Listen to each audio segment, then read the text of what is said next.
Hi, Discovery class. I'm going to read you something, and you're going to tell me who said it. He knows where I am, what I've done. When he has tried me, I shall come forth as gold. I followed him closely, my feet in his footprints. I've obeyed every word he's spoken, and not just obeyed his advice. I've treasured it. Who do you think said that? Well, I'll give you a hint. Calamity had hit. It killed his 10 kids. His house was destroyed. He lost everything that he owned. Now his health is in jeopardy. I'm talking about Job. The book of Job tells his story. What I just read to you is found in the 10th verse of chapter 23 of his book. And he has a key phrase in that little chapter that says, when he has tried me. It's the word refined. It means a process of finding and shaping gold. It comes out of the mining industry. It's discovering, it's processing, it's shaping, finding, purifying. That's what gold has to have in order for it to be pure. Now, we've been talking about Joseph. We last found Joseph. He was in a dungeon. His gold is still being refined. 2 years have passed, and every day is dull, monotonous, depressing, long. One word covers his boredom: grind. Life is just a grind. What do you do when you have to wait? Nothing happening. The chief butler and the baker, well, they've been long gone now. Joseph's all alone. Does that mean that his life is over? Because remember, he's been given a life sentence in jail. He can't see anything happening beyond his prison. Has God forgotten him? Have you ever felt forgotten? Your phone doesn't ring? Nothing comes in the mail? No one comes to your door? The preacher doesn't even care.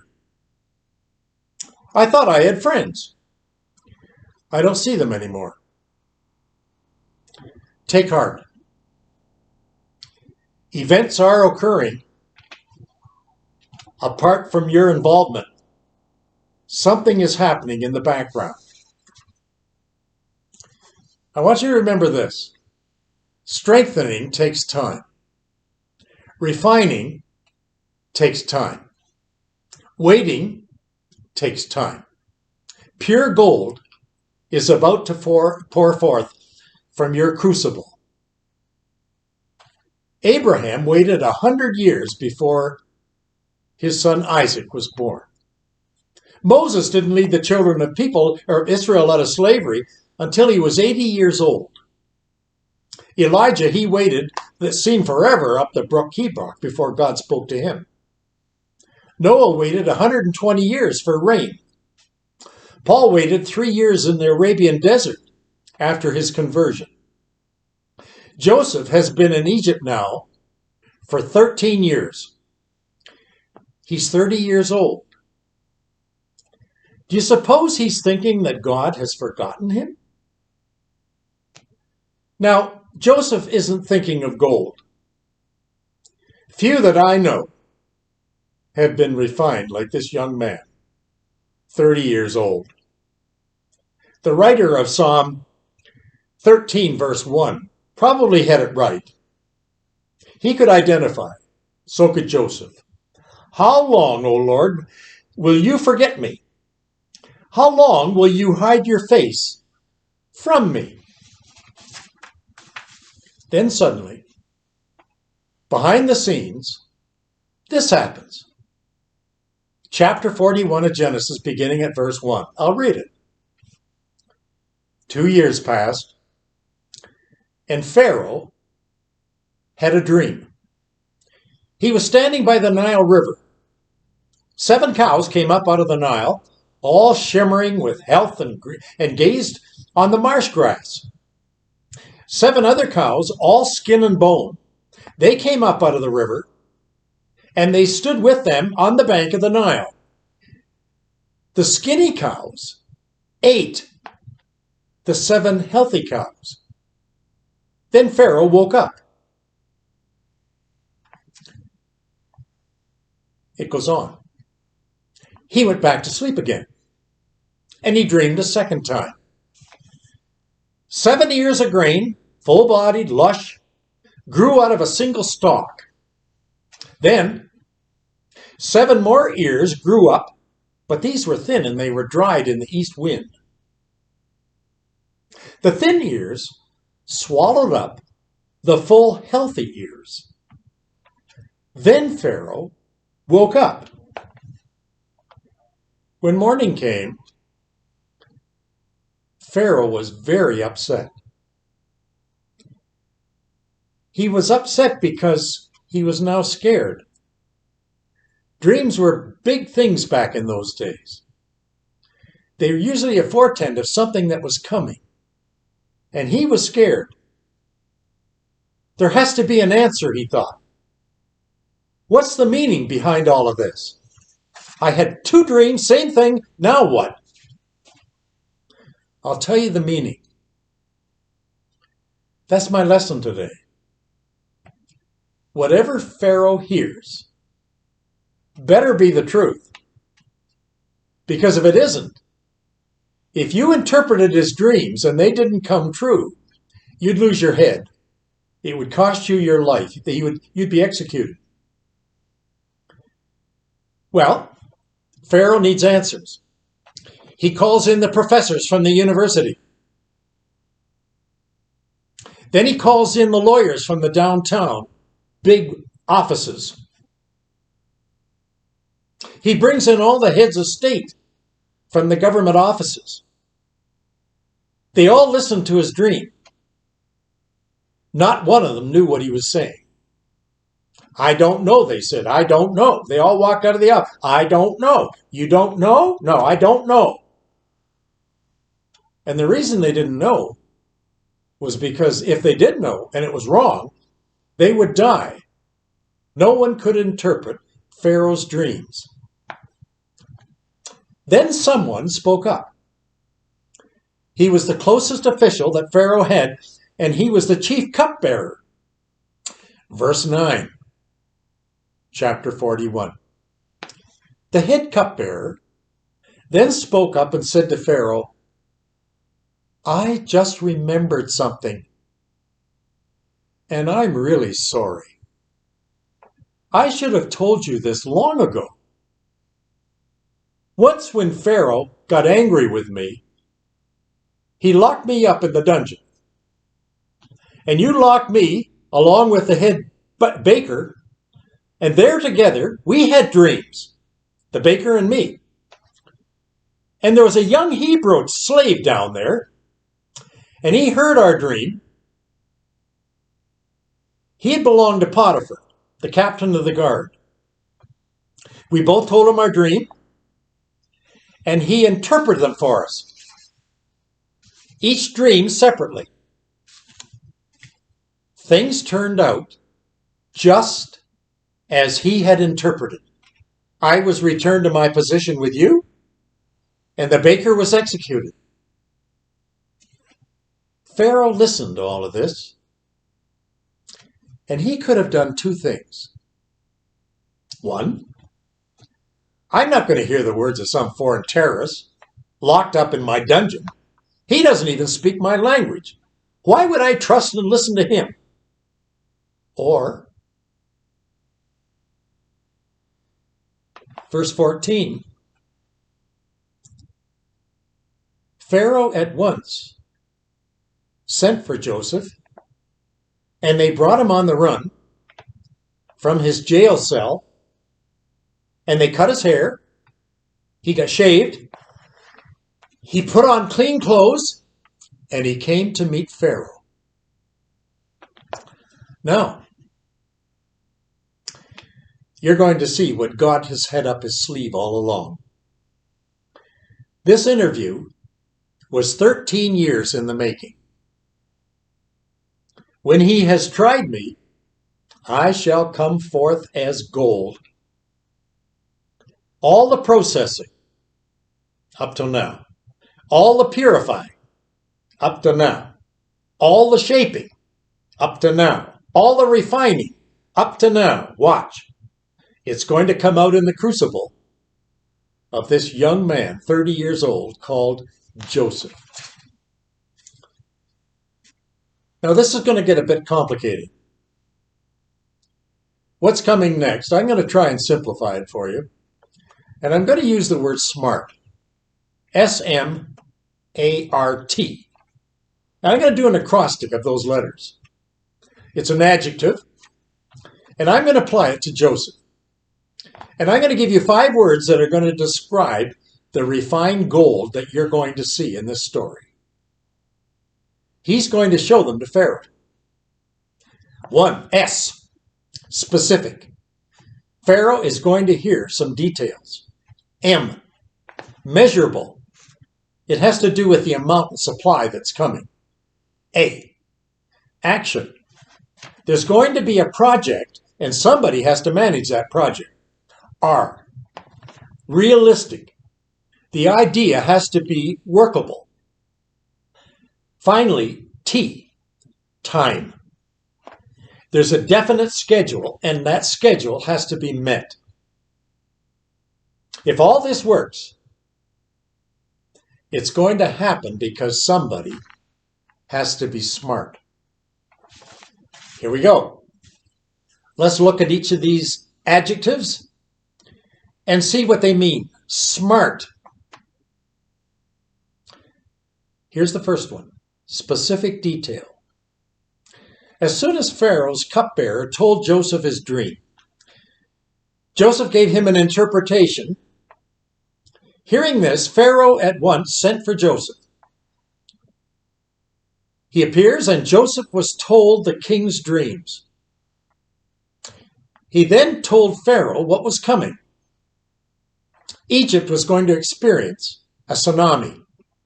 7 years of abundance is going to be followed by 7 years of famine. The famine would be so severe that the good years are going to be all forgotten. Verse 32. On the heels of 7 years of plenty, there's coming 7 years of famine. And it's going to leave no trace of the Egyptian plenty. As the country is emptied by famine, there won't even be a scrap left of the previous plenty, and the famine will be total. The fact that Pharaoh dreamed the same dreams twice emphasizes that God's determination to do this is going to happen, and it's going to happen soon.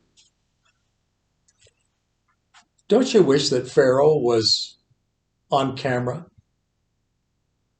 to see a close-up expression on his face? All the wisest minds in Egypt, they had just fled from his sight. They had no clue of what his dream meant. It comes from a man who's a nobody. It comes from a man out of prison, has no letters. It comes from a man out of prison that has no reputation. He tells the king humbly that he has no gifts for interpretation. He tells the king, the only reason I'm telling you this is because my God told me to tell you. It comes from him, not me. He gives me the secrets. He gives a weather report for the next 14 years. And with every specific detail, Pharaoh, hearing this, is spellbound. He believes everything that Joseph tells him. Well, that's Joseph's S in smart. Presentation class. You're God's modern day Joseph. Did you know that? Do you know that you hold in your hand this? It's God's Word. It's a Bible. The Lord tells you that there's events coming, and you know about them. You have to speak up and be His voice. This world doesn't care about its weather reports from the Lord, but you do. You belong to Him. You're His subject. All the details are in the book. In our day, God wants you to speak up. He wants you to be the Joseph and tell the Pharaoh what's coming. The next letter in SMART is the word M. Secondly, measurable. It has to do with amount and it has to do with supply. Verse 32. Joseph says, "Let Pharaoh appoint commissioners over the land to take 20% of the harvest in Egypt during the 7 years of abundance. They should collect all the food on these good years that are coming and store them up in granaries or silos under Pharaoh's authority and kept in cities for food. There should be food cities throughout Egypt, not just one city, but many. This food should be held in reserve for the whole country to be used during the 7 years of famine." Did you catch that? Egypt is going to have 7 years of abundance, bumper crops everywhere. After that will come 7 years of famine. The secret in those 7 years of plenty, keep aside 20% of all the crops. Put them in silos. Build those silos in supply cities throughout Egypt. And don't miss 1 year and goof. Use all 7 years as a supply gain. What you save in those years of plenty will carry you through the 7 years of famine. Measurable. Keep the amount 20%. Keep details in every city. Here's the third letter in SMART. A. Action. This project is huge. If it's that big, who's going to manage it? There has to be an administrator, somebody to oversee what's just been said. The nation of Egypt, like all nations, suffers from graft. It suffers from leaders that are bribed. Bribery is a part of life. It's also filled with leaders that are corrupt. There's corruption. Wise and honesty are two qualities that are very rare. They're rare in Canada. Well, they're rare in Egypt too. Where would you find a person to oversee a nation for 14 years under a terrible supply and demand when a tsunami is coming called famine? Now, something strange and remarkable in this story is going to happen. Just 24 hours ago, Joseph was in a dungeon. He was a Hebrew slave. Now, he's in the presence of the king, and he's about to give the king advice. Imagine, 1 day apart, in the dungeon, talking to just other prisoners, and now, 24 hours later, he's in the king's chamber, talking to the head of state, Pharaoh. Verse 33, Joseph speaks. Pharaoh needs to look for a wise and experienced man and put him in charge of the country. Then Pharaoh needs to appoint managers underneath that experienced person throughout the country of Egypt to organize during those years of plenty. Joseph had done the math. He did it in such a way that Egypt would not only have enough food for its own people during the famine, but they would also have a surplus to sell to the surrounding countries. That's going to come up in a story down the way if you come and keep listening to Joseph. Verse 38. Then Pharaoh said to his officials, "Isn't this the man we need?" Pointing at Joseph. "Isn't he the guy we should pick? Are we going to find anyone else who has God's Spirit in him like this? So Pharaoh said to Joseph, you're the man for us. From now on, you're in charge of my affairs, and all my people will report to you. Only as king will I be over you. You're going to have rulership of the entire nation, and everybody is going to be subject to you, and you will be subject to me. Wow. Talk about action. First, I told you there's going to be specifics and details. That's the A, or the S. Second, there's going to be measurable amounts. Third, there's going to be action.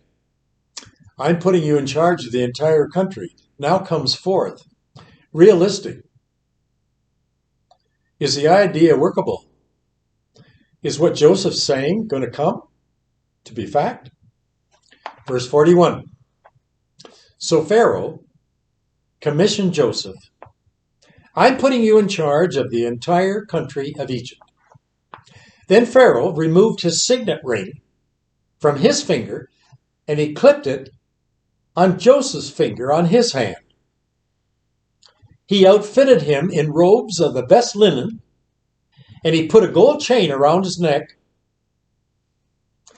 and he put the second in command chariot in Joseph's hand so that that chariot became his. Then he said, I am Pharaoh, but no one in Egypt will make a single move without your stamp of approval. Joseph listened to God, and now Pharaoh is listening to Joseph. Isn't that a combination? Is that realistic? I think it is.